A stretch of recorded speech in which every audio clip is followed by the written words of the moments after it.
All right, so we're going to be doing margin of error and confidence interval, but this time we are going to be doing it when our sample is a mean.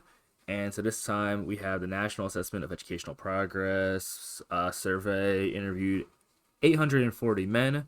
That's going to be our sample size, age 21 to 25 years.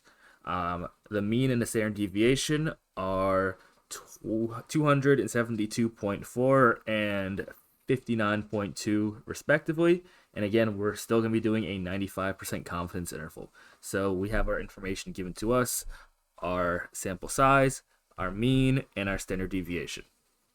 We're going to start by finding our margin of error by going ahead and plugging this into our equation. So we're, again, because of a 95% confidence interval, we are going to be using 1.96 as our z-score here. So 1.96 times, we're going to do our standard deviation, which it says is 59.2 times 59.2 divided by the square root of our sample size. So I'm going to go ahead and plug this into a calculator because I did not calculate this data beforehand. So 1.96 times 59.2 divided by the square root of 840. That will give me about 4.00. Round that to two decimal places. Sig figs, if you don't know what those are yet, you'll get there at some point, but it's still important. All right.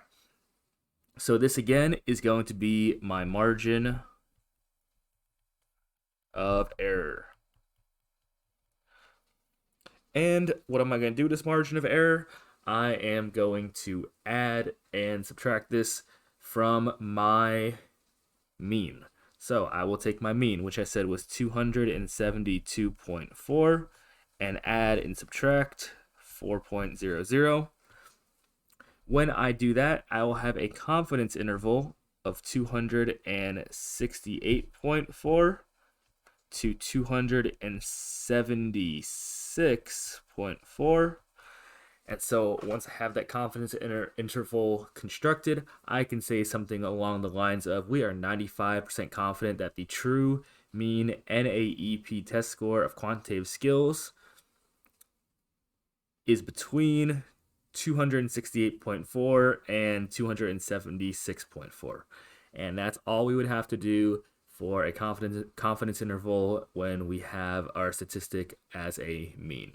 So again, when it's a mean, you're going to be using your mean and your standard deviation. And when it's a proportion, like we did in the previous example, then we would be using our proportion and 1 minus a proportion. Formulas differ just a little bit, but they generally follow the same structure when solving it.